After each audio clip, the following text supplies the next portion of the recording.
Hello everyone, AmyR here with Prairie Paper and Ink, and this is the card I made for this week's Color Throwdown challenge. I've been getting a lot of questions about this challenge lately, like who can play along? Anyone. I always post a link to it in my blog post, which is linked directly below the video, so check that out if you'd like to play along or want to see all the inspiration and all that fun stuff. So for this card, I'm using this is the Look for the Miracles stamp set from Simon Says Stamp. It was part of their June card kit.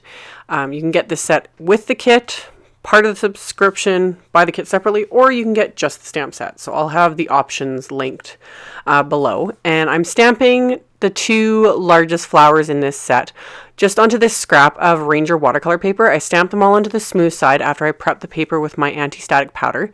Then I stamped all the images with Versamark ink, and then I'm embossing them with detail white embossing powder.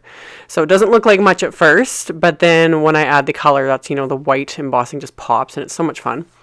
I didn't do anything fancy with the coloring. I feel like I'm saying that a lot lately. But as usual, I was racing nap time when I have both the littles napping and the older two are in school. I have, that brief window of time where I can get things done, and I tend to fly as fast as possible. So if I'm getting a chance to make cards, I don't have time to do, really fancy coloring, and as usual, I'm running behind. So with these, all I did was squish the Distress ink colors that I wanted to use just onto that package of watercolor paper, because anything non-porous will work. And then I picked up the colors with a really damp or wet paintbrush, and I'm using my silver size 2 brush, but even a water brush would work. Like, it doesn't really matter with this. And picked up the color and colored over each of the flowers. I didn't even bother to stay like right inside the lines. I just colored, and it was quick and easy, and it always is, just regardless of how you decide to color anything like this. It's always fun for when the embossing, pops out and the color goes in and it just looks fun. So I kind of let them, let the color kind of do its own thing a little bit, but so there is a little bit of variation, but my job was just to get some color down. And then once they were dry, I just trimmed these out with scissors. There are not coordinating dies for these, but these flower images are really easy to trim out. So I trimmed them all out with my scissors. And I wasn't sure at first when I was like mentally preparing this card. I wanted to use this sort of vine, leafy branch sort of image as well. But I wasn't in the mood, same thing, to stamp it, emboss it, and cut it all out. I was just like, nope. Other people have. I've seen some beautiful cards with people that have done that, and I'm like, I don't have the time today.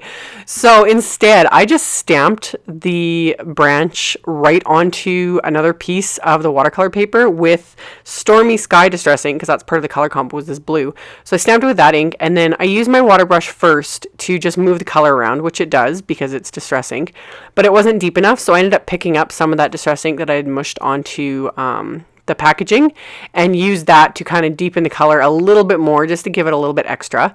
And then I was just playing around with my layout and figuring out where I wanted to stamp some more of the branches, and I used a little bit of post-it tape there on the bottom corner just to mask off that area so that it didn't look weird. I didn't want the branch extending past that bottom red flower.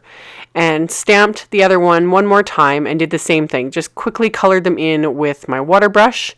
And because I was racing time, I ended up smearing a couple spots, and I was like, I don't have time. I don't have time. I could have erased them with like my sand eraser, but even that, I was like, you know what? I'm just going. So I stamped those little black dots over the smears. Whatever works. So those 2 random black dots in the upper right were to cover the mistakes. You got to do whatever works some days. So once I was happy with that, and those little dots, by the way, those are in the same stamp set. So I just kind of stamped them strategically randomly is what we'll call it. And then for the sentiment, I decided to pull out, this is my It's Your Birthday stamp set. And I say my because I'm actually the person who designed this stamp set. If you missed my haul video from a month or 2 ago when I talked about this set, Simon has actually had it for quite some time. And this is my first time actually using it. I'm super proud of this. So I stamped, I lined up the birthday and the wishes, which are 2 separate stamps, onto an acrylic block and stamped them onto some black cardstock with the Versamark ink and embossed it with that same white embossing powder, and then trimmed it down with my paper trimmer. And then figured out my layout again and decided to adhere the sentiment flat to the card with my ATG adhesive. And then I did the same thing with the lighter pink flower. I adhered that flat as well. pulled up on the edges a little bit just so it wasn't completely flat. And then the red flowers I popped up with some foam tape. And then for my card base, I have a piece of heavyweight white cardstock cut to 4 1/4 by 11 inches. And I scored it at 5 1/2 inches with my Teflon bone folder. And then pressed down that crease really, really well so it lays flat nicely. And then I'm adhering the main image here, main card front, with more foam tape so it's popped up just for a little bit more dimension. And then to finish off the inside of the card, I grabbed another sentiment from that same It's Your Birthday stamp set and inked up. This was Simon Says Stamp Intense Black ink that I was using, by the way, and that's what I used for all those little strategic dots on the front of the card.